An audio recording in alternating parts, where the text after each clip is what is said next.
오늘도 이 자리에 나오셔서 함께 예배드리는 모든 성도님들께 하나님의 은혜가 충만하시기를 주님의 이름으로 축원합니다. 지난주에 우리는 다윗에 대해서 계속 듣다가 이제 여호와의 계, 즉 언약계, 더 나아가서 하나님을 대하는 다윗의 마음과 자세를 함께 살펴보았습니다. 오늘은 다 읽진 않았지만 그 이후의 이야기들을 우리가 함께 나누고자 합니다. 그래서 함께 보고자 하는 말씀은 역대상 13장 9절에서 14절과 또 사무엘하 6장 5절에서 15절 말씀을 함께 포함하여서 함께 살펴보고자 합니다. 다윗은 오랫도록 이스라엘 백성들의 기억 속에서 잊혀졌던 언약궤를 가지고 오기 위해서 전국에서 3만 명을 뽑았었고, 기쟇 여아림에서 예루살렘으로 언약궤가 돌아오는 큰 행렬을 이루어 말할 수 없는 기쁨에 사로잡혀 백성들과 함께 행진했었습니다. 그런데 나곤의 타작 마당에 언약궤를 실은 수레가 이르렀을 때 소들이 뛰는 바람에 수레가 흔들렸고, 이때 우사가 몸을 움직여 언약궤를 붙잡았습니다. 그리고 죽었습니다. 성경은 하나님께서 우사가 잘못함에 대해서 진노하셨다라고 기록합니다. 이때 3만 명의 거대한 행렬이 그동안 느끼고 있었던 감격과 기쁨은 이 사고로 인해서 가라앉고 말았죠. 모두가 얼어붙었고 공포에 질렸습니다. 이때 역대상 13장 11절을 보면 다윗이 노하였다라고 기록합니다. 다윗은 순간적으로 화가 난 것이죠. 잊고 있던 언약궤를 기억하여 모시고 또 그런 선한 마음을 품고 3만 명이나 가려 뽑아서 하나님의 언약궤를 모셔가고 있는데, 최선을 다해서 모시는데 우사가 죽는 일로 반응하시는 하나님께 납득할 수 없어서 화가 났습니다. 시험에 든 것이죠. 좋은 의도로 순수하게 기쁘고 즐거워했는데 하나님을 더 잘 모시고 싶었을 뿐인데 왜 대체 이러시는 것일까라는 납득할 수 없는 의문과 실망, 그리고 좌절과 원망이 들었을 것이죠. 이런 종류의 실망과 좌절, 원망은 신자들에게서 생각보다 자주 일어나는 경험입니다. 하나님의 뜻을 따라 순종했고 최선을 다했는데, 사랑했는데 납득할 수 없는 거절과 낙심, 그리고 원망의 순간들이 밀려오는 것이죠. 그렇게 오늘 본문을 통해 하나님의 뜻이 무엇이었는지 헤아려 보는 것은 너무나도 중요한 것이죠. 다윗이 당한 시험은 다윗만 당하는 시험이 아니라 오늘 우리가 경험하고 있고 경험할 것이고 앞으로도 또 끊임없이 다가올 시험이기 때문인 것이죠. 먼저 우사의 죽음이란 사건은 하나님의 심판이었다는 사실을 우리는 기억해야 합니다. 그런데 이 심판이라는 사실을 받아들이는 것이 쉽지 않죠. 하나님께 최선을 다했고 예배했고 기쁨과 즐거움이 충만한, 정말 사람의 눈에는 그 어느 때보다도 신령한 순간이었습니다. 그런데 심판을 받았다라는 것이죠. 다윗도 받아들일 수 없었고 이 우사 사건에 대해서 깊이 상고하고 배우지 않는다면 우리 모든 이들도 시험에 들 만한, 인간으로서는 납득하기 어려운 사건입니다.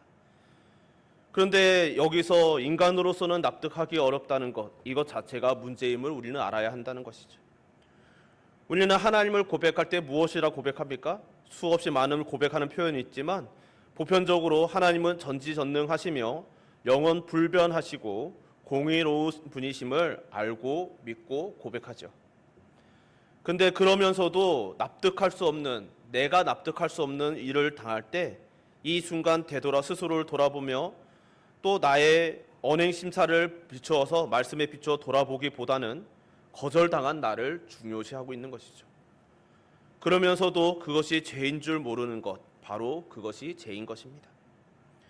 이미 하나님께서는 말씀을 통해, 율법을 통해 하나님을 대하는 모든 방법을 이스라엘에게 알려주셨습니다. 그것은 성막과 언약궤를 옮기는 방법도 포함된 법이었죠. 하나님의 언약궤를 옮길 때는 사람이 직접 손을 대지 못하도록 분명히 가르쳐 주셨죠.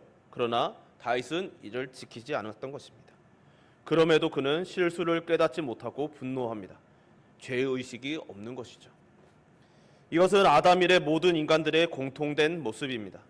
하나님께서는 먹으면 죽는다라고 말씀하셨지만 먹어도 된다고 생각했고 먹었습니다.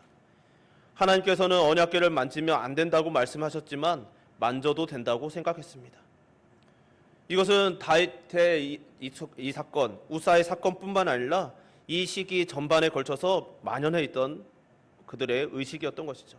그렇게 베세메스 사람들이 언약궤를 열어부어서 죽었고 오늘 우사가 그 손으로 붙잡아서 죽은 것입니다.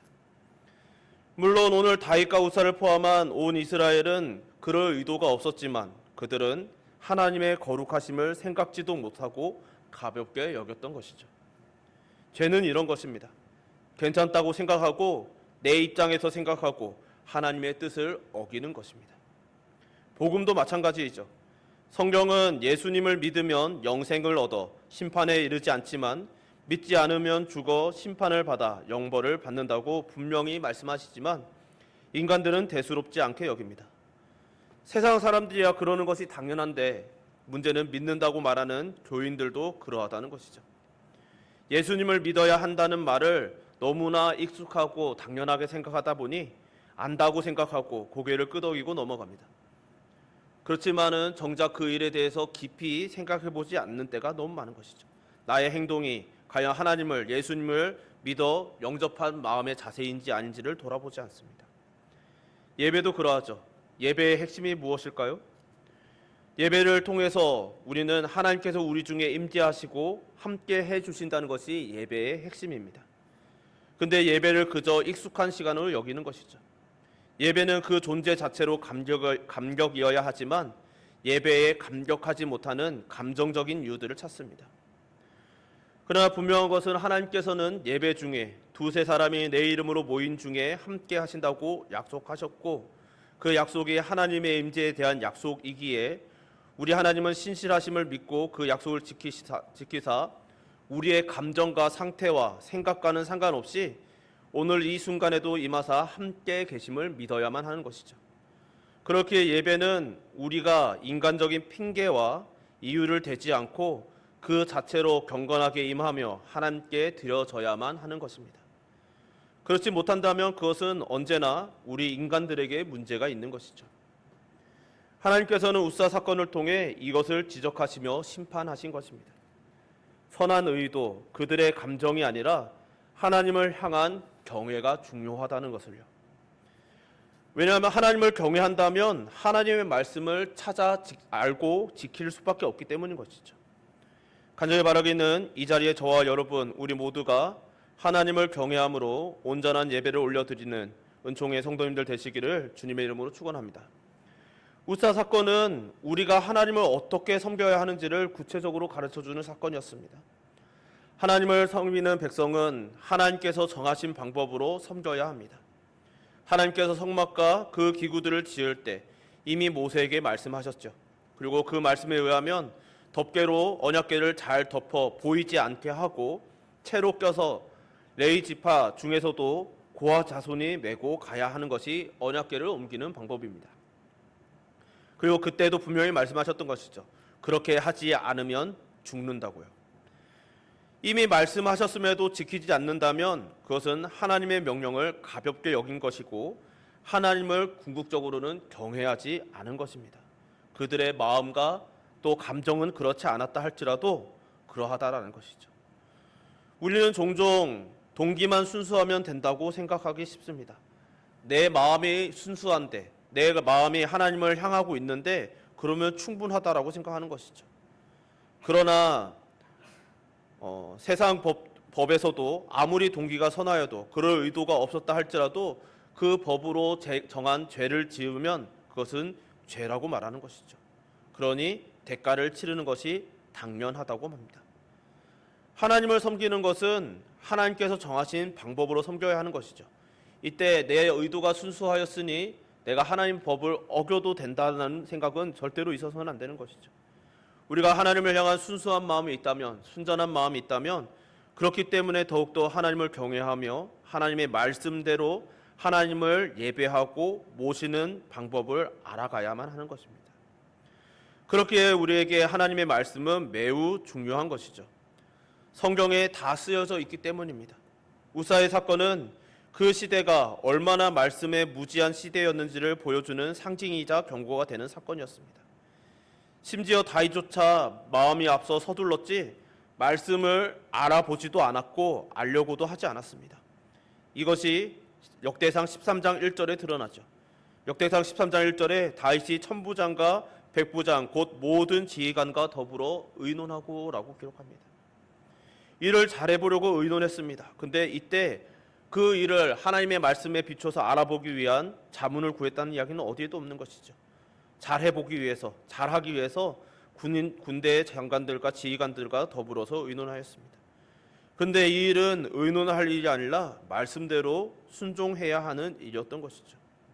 이미 옮기는 방법이 정해졌는데 어떻게 하면 더 있어 보이게 하나님께 우리가 정성을 보일 수 있는지를 의논하고 생각하고 기획했다는 것입니다. 이것은 교회를 섬기는 일을 포함하여 모든 주의 일을 할 때 성도들이 잘 분별해야 할 일인 것이죠. 하나님을 섬기는 것, 즉 예배하는 일은 말씀에 순종해서 드려져야 할 일이지 우리의 상식과 지식, 효율과 합리성, 그리고 우리의 어떤 기획할 수 있는 빛나는 센스에 달려 있는 것이 아니라는 것입니다. 간절히 바라기는 이 자리에 있는 저와 여러분 우리 모두는 말씀을 따라 예배하는 예배자 되시기를 또한 주님의 이름으로 축원합니다. 우사 사건에서 또 하나 생각해야 할 점은 근본적으로 내가 하나님을 위해 일하는 것인지 아니면 하나님께서 나를 위해 일하시는 것인지를 우리는 분별해야 하는 것이죠. 우리는 일반적으로 내가 하나님을 위해 무엇인가 해드리며 섬기고 있다고 생각합니다. 오늘 본문에서 다윗도 그러했던 것이죠. 내가 하나님의 언약궤를 모실 마음이 있어서 하나님의 언약궤를 모시는 일에 정성을 보이고 하나님을 위해서 내가 장막을 지어드리고 성전을 지어드리고 또 그 모든 일들을 잘 있어 보이게 하고자 애썼습니다. 그러나 하나님께서는 한결같이 말씀하시기를 우리가 하나님을 위해 일하는 것이 아니라 하나님께서 우리를 위해 일하신다고 말씀하시는 것이죠. 창조 때부터 지금까지 그리고 이 세상의 마지막까지 한결같이 그러하실 것이라고 말씀하십니다. 우리 주님께서도 섬김을 받으러 오신 것이 아니라 섬기러 오셨다고 말씀하셨습니다. 우리는 예수님을 우리가 찬양하고 또 예수님을 위해 하는 그 모든 일들을 통하여 예수님을 섬긴다라고 생각하지만 예수님께서 우리를 섬겨주시고 계시는 것이죠. 그래서 우리는 그저 하나님께서 우리를 섬겨주시고 우리를 위해 일해주시는 것에 감사하여 예배 드리는 것 외에는 할 수 있는 것이 없는 것입니다. 그러니까 하나님께서는 우리의 예배를 기뻐하시지만 우리의 예배 때문에 하나님께서 거룩해지시거나 어떤 이익을 얻으시는 것이 아니라는 것입니다. 성경은 언제나 하나님께서는 영원 전부터 영원까지 하나님이시라고 증언합니다. 그렇기에 교회가 사람의 눈에는 흥망성쇠를 거치는 것처럼 보여도 이것을 우리가 노력하고 수고하여 무엇인가 그 방향을 바꿀 수도 있고 때로는 우리가 무엇인가 흥하게 할 수도 있고 우리의 실수 때문에 망할 수도 있다라고 생각되더라도 그렇지 않다는 것을 우리는 인정해야 하는 것이죠. 이것을 우리가 노력하고 수고하여 무엇인가 고치거나 방향을 바꿀 수 있다라고 생각한다면 그것은 교만인 것입니다. 성경은 절대로 그런 생각을 허락하지 않으시는 것이죠. 우리가 할 일은 가르쳐 주신 대로 두렵고 떨리는 마음으로 하나님께 예배 드리는 것뿐입니다. 우리의 거룩은 우리의 성화는 우리 하나님께서 일하사 성취하시는 것이기 때문입니다. 그러니까 엄밀히 말하면 우리는 예배를 드릴 수 있을 뿐 하나님을 섬기는 것이 아니라 하나님께서 우리의 예배를 받아주시고 기뻐해 주시며 우리를 거룩으로 이끌어 주시는 것을 인정해야 하는 것이죠. 너무나 만극하게도 우리를 섬겨주시는 것입니다. 그래서 우리는 은혜를 누리는 것이죠. 우사의 사건으로 다윗은 시험에 들어 언약궤를 더 이상 옮기지 못하고 근처 가드 사람 오벳에돔의 집에 언약궤를 두었습니다. 이때 오벳에돔이 어떤 마음으로 언약궤를 받아들였는지 확실하지 않지만 성경은 언약궤가 오벳에돔의 집에 머무는 3개월 동안 하나님께서 그와 함께 하사 그와 그의 온 집에 복을 주셨다고 증언합니다. 아마도 그것으로 보아 믿음으로 받아들였던 것으로 보이는 것이죠. 그리고 공교롭게도 이 오벳에돔은 레위인이었습니다. 그리고 언약궤가 오벳에돔의 집에 머금으로 인해 다윗과 이스라엘은 시험에서 벗어날 수 있었습니다. 언약궤가 오벳에돔의 집에 하나님께서 오베데돔의 집에 복을 주심으로 백성들은 하나님께서 납득할 수 없고 그 앞에서 자칫 잘못하면 죽을 수 있는 까다로운 그리고 알 수 없으신 어려운 하나님이 아니심을 깨닫게 되었던 것이죠. 이로 인해 다윗과 백성들은 말씀을 통하여 하나님을 알아가게 되는 기회가 되었습니다. 단순히 언약궤 근처에 있어서 심판을 받은 것이 아니라 왜 우사가 심판을 받은 것인지 알고자 하였습니다. 그것이 바로 오늘 본문에서 드러나는 것이죠. 오늘 본문에서 다윗은 이전의 시도와는 달리 레위 사람들 외에는 언약궤를 맬 수 없음을 깨달았습니다. 이를 분명히 하며 오늘의 일을 시작하는 것이죠. 이것은 다윗이 단순히 시간이 흘러서 또 오베데돔의 집에 일어난 일들을 보면서 그의 오해와 그의 노가 풀린 것이 아니라 하나님을 향한 원망이 풀린 것이 아니라 하나님의 말씀을 통해 하나님을 더 알아감으로써 깨달음으로 오해를 풀었다라는 것을 보여주는 것이죠. 하나님께서 말씀을 통하여 다윗을 깨닫게 해주신 것입니다. 그래서 다윗은 오늘 본문 13절에 전에는 너희가 매지 아니하였으므로 우리의 하나님 여호와께서 우리를 찢으셨으니 이는 우리가 규례대로 그에게 구하지 아니하였음이라 하니라고 고백합니다. 다윗은 자신이 하나님의 말씀을 몰랐다는 사실을 깨달았습니다. 그래서 하나님의 말씀에 따라 말씀에 정하신 그 법대로 하지 않았기 때문에 하나님께서 우리를 찢으셨다라고 인정하고 있는 것이죠. 그래서 그 말씀을 깨닫고 오베데돔의 집이 언약궤로 말미암아 복을 받음을 들음으로 그것을 확신한 다윗은 이제 하나님의 선하심을 다시금 확인하고 언약궤를 메어 오고자 하는 것입니다. 13장에 비해서도 조금도 손색이 없이 성대하게 그리고 하나님의 말씀대로 사람들을 준비시킨 다윗은 다시 언약궤를 모셔오게 되었습니다. 사랑하는 성도 여러분, 우리가 시험에 들 때 어떻게 이길 수 있을까요? 우리가 시험을 이기는 방법은 먼저 하나님께서 하나님의 선하심을 드러내 주심으로 이겨낼 수 있습니다. 그러나 우리 편에서 동시에 해야 하는 것이 있는 것이죠. 하나님의 말씀을 확인하는 것입니다. 말씀 속에서 무엇이 문제인지를 찾는 것입니다. 그리고 순종하는 것이죠.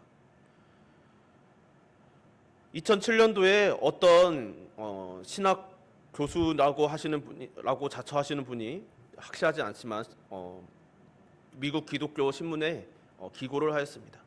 그때 자신이 지금까지 살아오면서 하나님 말씀을 온전히 경험하지 못하였노라고 인정하고 고백하는 것이죠. 그러면서 자신이 얼마 전에 그 경험을 하고 충만함을 느꼈고 이제 그것을 잊을 수가 없다라고 고백하는 기고문이 실렸습니다. 근데 그 기고문을 보고 어떤 신학자가 논평하기를 그 기고문은 그의 경험은 매우 훌륭하고 중요한 일이지만 자칫 잘못하면 하나님의 말씀보다 하나님과 경험하는 신령한 것 그리고 하나님과 직접적으로 교통하는 것에 더욱더 치중하게 할 위험성이 있다라고 경고를 남겼습니다. 오늘날 다윗이 그리고 많은 성도들이 경험하는 오해와 때로는 교만이 그러한 것이죠. 우리는 말씀을 안다고 생각합니다.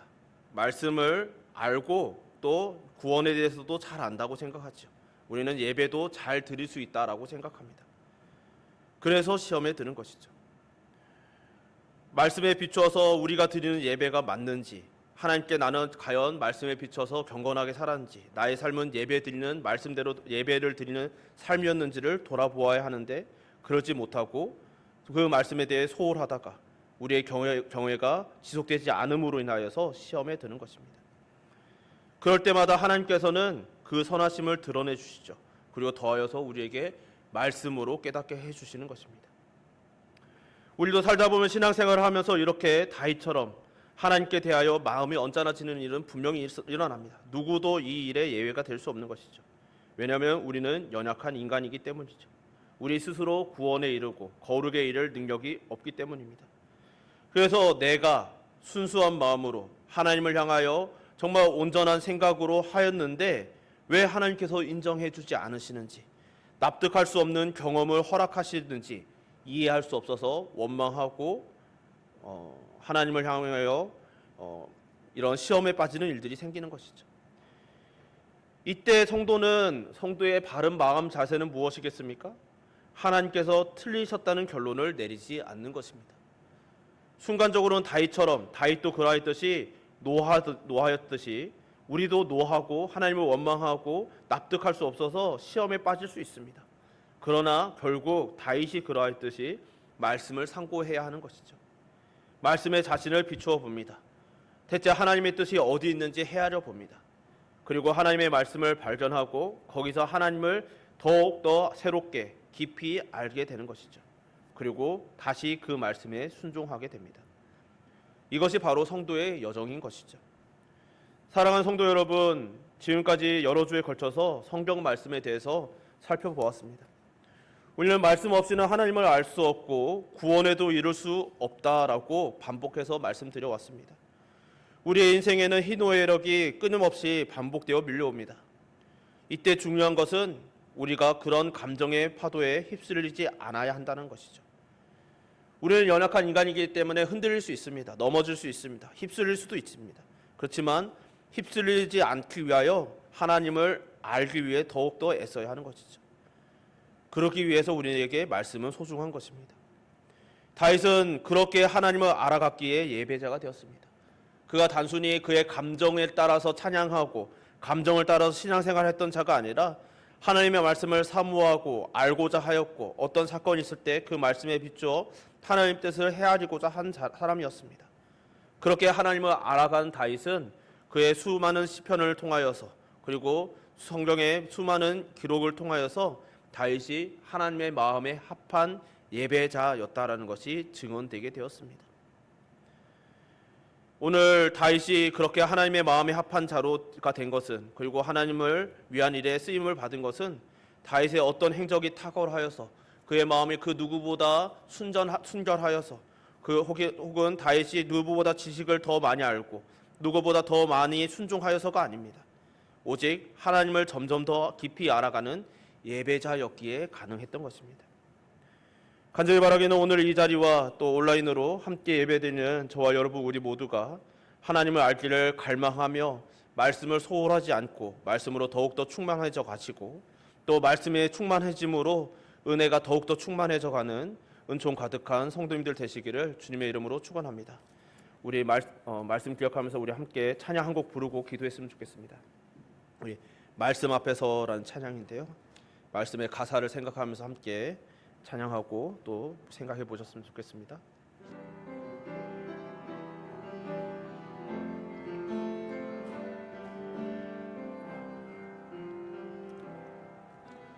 말씀 앞에서 경외함으로 주께 홀로 섭니다. 생명의 말씀 읽고 순종해 주를 예배합니다. 거룩한 말씀 힘이 있어서 진리로 우릴 거룩해 하며 거룩한 말씀 세세 영원히 복음이 되어 말씀하시네. 하나님 말씀에 두려워 떠는 자 그 말씀에 생명을 거는 자 한 사람 찾으시는 주님의 약속을 믿어 하나님 말씀에 운명을 거는 자 순종하며 주 따라가는 자 영원한 하나님 나라 이뤄갈 주의 교회여 다시 한번 찬양합시다. 말씀 앞에서 경외함으로 말씀 앞에서 경외함으로 주께 홀로 섭니다. 생명의 말씀 읽고 순종해 주를 예배합니다. 거룩한 말씀 힘이 있어서 진리로 우리 거룩해 하며 거룩한 말씀 세세 영원히 복음이 되어 말씀하시네. 하나님 말씀에 두려워 떠는 자, 그 말씀에 생명을 거는 자, 한 사람 찾으시는 주님의 약속을 믿어 하나님 말씀에 운명을 거는 자, 순종하며 주 따라가는 자, 영원한 하나님 나라 이뤄갈 주의 교회여 일어나라. 우리 이 시간 말씀 기억하면서 함께 기도합시다. 하나님, 우리가 하나님의 말씀을 더 깊이 알고 그래서 말씀을 통하여 하나님 더 잘 알아가길 원합니다. 우리가 말씀을 몰라서 실수하지 않게 하여 주옵소서. 또 혹은 실수하여도 말씀에 비춰 깨닫게 하여 주옵소서. 그래서 우리가 말씀을 따라 하나님을 예배하며 내 마음과 내 생각을 따라 내 감정을 따라 예배하는 예배자가 아니라 말씀을 따라서 변함없이 하나님을 예배하는 예배자, 때로는 우리의 마음이 흔들려도 다시 말씀에 따라 되돌아오는 예배자 되게 하여 달라고 우리의 말씀을 향한 우리의 사모하는 마음과 또 우리의 예배하는 예배자 됨을 위하여 우리 시간 주여 한번 부르고 함께 기도합시다. 주여, 살만 그래 부사하신 하나님 아버지, 오늘도 이렇게 저희들 부르사 주님께 예배 올려드리게 하심을 감사드립니다. 주여 하나님 아버지, 하나님의 말씀을 봅니다. 그 말씀 속에 담겨있는 하나님의 가르침을 깨닫습니다. 주 하나님 아버지, 다윗이 하나님을 향하여 거룩한 마음과 생각과 감정이 있었습니다. 충만한 감정, 충만한 주 하나님을 향한 열정, 열심이 있었습니다. 그러나 그에게 말씀이 부족하여서, 말씀을 알지 못하여서, 그 말씀에 비춰보는 그 정성이 부족하여서 주 하나님 아버지 결국 실수하였고, 주 하나님 그로 인하여 하나님의 심판을 받았던 것을 우리가 되돌아봅니다.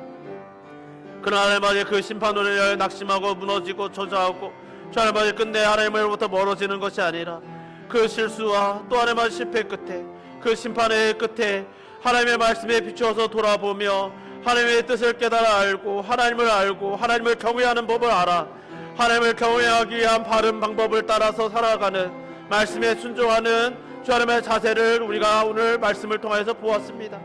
주 하나님, 이것이 우리의 마음이기를 소망합니다. 주의 말씀을 볼 때, 주의 말씀을 대할 때 주 하나님 그저 우리의 감정과 우리의 상태와 사정을 따라서 보는 자들이 아니라 주의 하나님 아버지를 알기 위하여, 주의 말씀을 알기 위하여 하나님을 바르게 경외하고 하나님의 뜻이 무엇인지 우리가 하나님을 더 깊이 알기 위하여 말씀을 가까이 하는 자들 되게 하시고, 이 말씀을 통하여 하나님을 깊이 깨달음으로 주의 말씀에 순종하며 그 말씀을 따라가게 하시고, 그래서 우리의 예배는 언제나 이 말씀에 근거하며 말씀을 따라 올려드리는 예배가 되게 하시고, 우리의 공적인 예배뿐만 아니라 우리의 삶의 예배도 그러하여서 우리의 전 세계가 다윗과 같이 하나님께 예배드리는 삶, 하나님을 더 깊이 알아감으로 더욱더 거룩한 예배를 올려드리는 삶, 그래야 하나님의 마음에 합한 예배자의 삶을 살아가는 주의 백성들 되게 하여 주시옵소서. 주의 하나님 아버지, 우리의 마음과 생각을 지켜주시옵소서. 우리의 걸음을 지켜주시옵소서.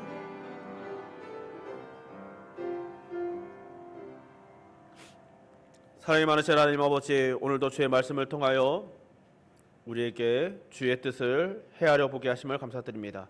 오늘 다윗을 통하여서 하나님을 말씀을 알지 못할 때, 말씀을 충실하지 않을 때 그의 마음과 열정은 순수하였지만 하나님 앞에 어떤 심판을 받았는지 돌아봅니다. 또한 그 심판으로 인하여 낙심하는 것은 끝나지 않고 말씀을 상고하여 하나님을 더 알게 되므로 이전보다 더 나은 예배를 올려드리며 하나님 앞에 거룩한 경외를 올려드렸던 다윗의 행적을 또한 되돌아봅니다. 하나님, 이것이 우리의 삶이기를 소망합니다. 우리의 삶에 끄집없이 희노애락과 우리로서는 알 수 없는 일들이 끝없이 반복되어 밀려온다 할지라도 그 일로 인하여 우리들이 낙심하고 순간 낙심하며 넘어질 수는 있으나 그것이 우리의 영원한 낙심과 절망이 되지 않게 하여 주시고 우리들이 말씀에 비춰 다시 되돌아보며 하나님의 뜻대로 하나님의 말씀대로 하나님을 예배하며 살아가는 예배자의 삶이 되게 하여 주시고 그런 우리의 예배를 통하여 하나님의 영광이 드러나며 하나님께서 행하시는 그 모든 일들이 성취되어지게 하여 주시옵소서. 우리를 날마다 말씀으로 이끄시며 거룩으로 초대하시는 하나님께 감사드리오며 예수님 이름으로 기도드립니다. 아멘. 우리 찬송가 545장 찬양하시면서 준비하신 예물 하나님께